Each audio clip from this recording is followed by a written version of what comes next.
everybody, welcome to today's video. I'm so excited.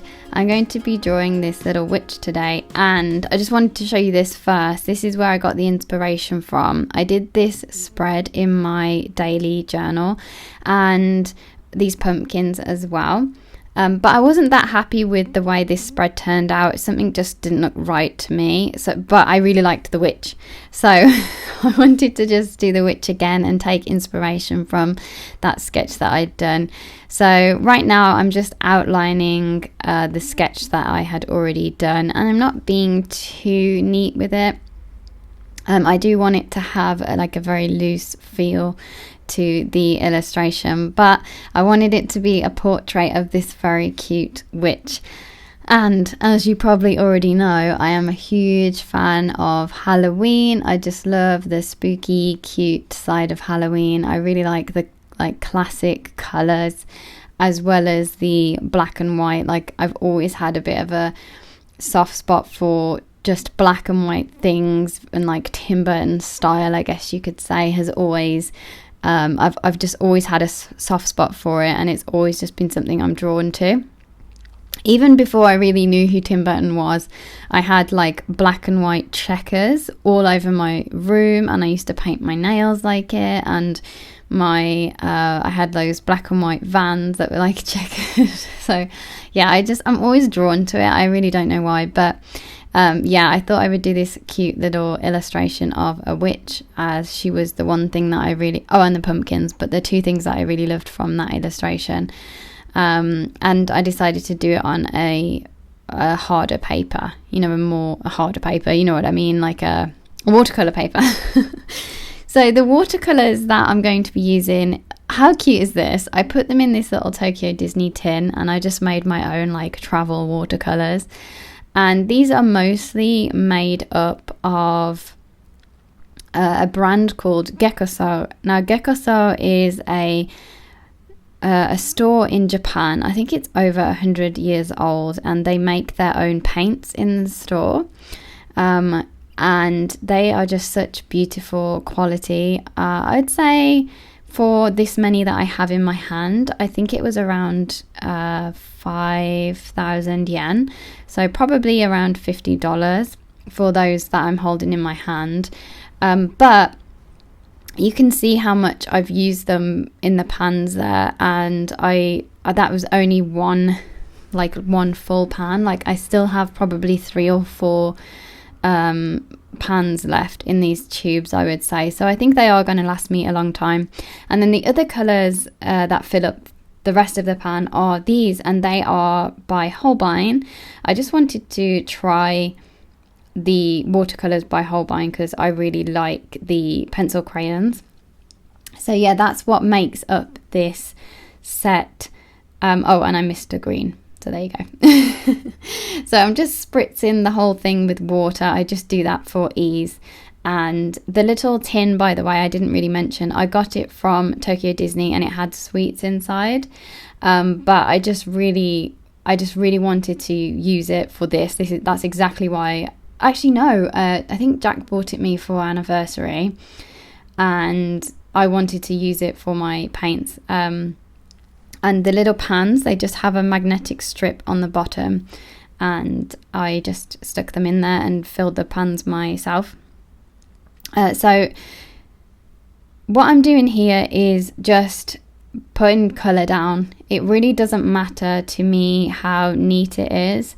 I'm sorry if that bothers you, but I think I've said this before. I'm a very loose kind of painter and artist, and I don't mind when the colours bleed into one another. Sometimes it's a little too much, as you can see with the cat there, but you just sort of dab it off, and you can re-add the colour over it, as long as you don't do it too much. But this paper is good, it can hold it.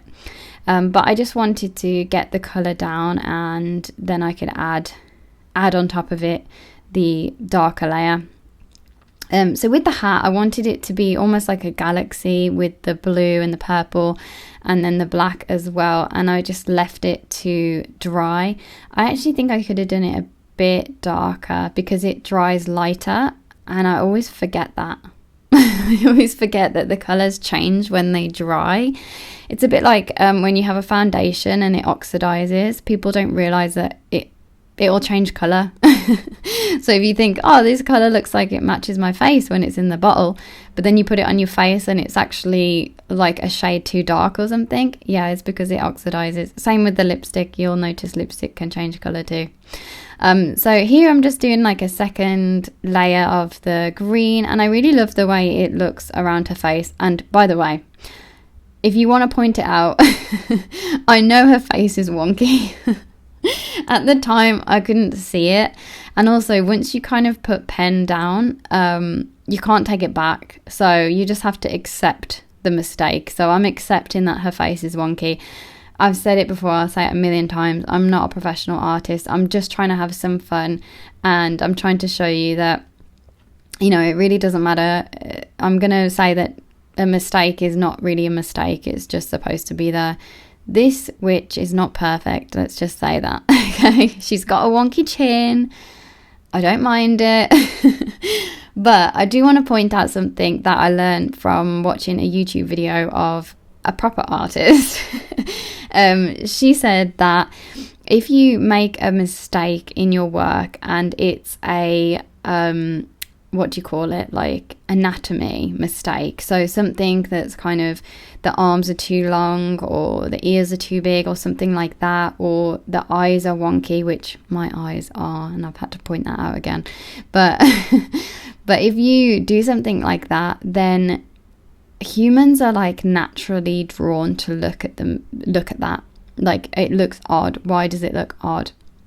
Because of that. So there's definitely a fine line with making your art look kooky and like deliberately wonky, and then actually doing it by accident and having that be the main focus of the picture without intending it to be. And I'm really glad that I learned that, because a lot of my work, if I've looked at it and I've gone, it looks weird, but I don't know why, it's because it's not how do you say that word? Anatomically. I don't know. Basically, something's wonky about it. And that's why it doesn't look right. Yeah, but so I'm doing the background here in yellow. I really didn't know what colour to do. I think blue would have looked nice, actually, thinking about it. But I didn't want to take anything away from her purple and blue and green look. So I did it this nice pale yellow, and then I'm just dropping some orange on it, and I just want it to bleed out. So this was a few hours later, and the illustration had dried by this point. So I thought that it would be good to show. So I usually go in and add a little bit more detail, and here's me drawing the eyes, even though they're completely different sizes and they're not even level with one another. But this is an improvement from my drawings before. So you know, I'm not being too harsh on myself, by the way. If you know, I just think that I don't really mind. Like, I'm not claiming to be an incredible artist. I know that there's people that watch this video that are better at drawing than me and painting than me.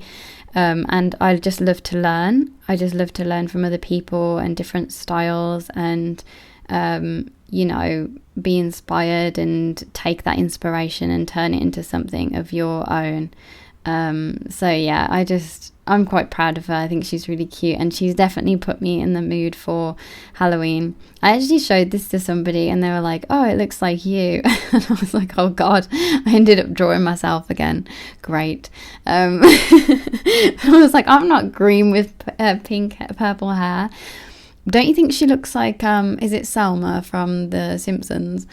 Oh, I hate that when you draw something subconsciously and then you don't even realise, but that is Selma's hair. Either Selma or Patty, I don't know which is which, but never mind. I really like her. And adding this white pen too, this white gel pen, I just love doing that. It adds such a pop of highlight to your work, and even if it doesn't look that professional, when you add the white, for some reason the layering just makes it And that's something I learned too because I studied special effects makeup and I did body painting. And the trick to making something look real is layering, almost so the human eye can't see underneath. So anyway, if that makes any sense, can't see the prosthetic underneath. So here she is, and oh, I forgot her eyelashes. Yep, I forgot her eyelashes. So here she is again with her eyelashes. I thought that was so funny. I was filming it and I was like, something looks weird. She didn't have any eyelashes. So she was super glam with no lashes. Can't have that.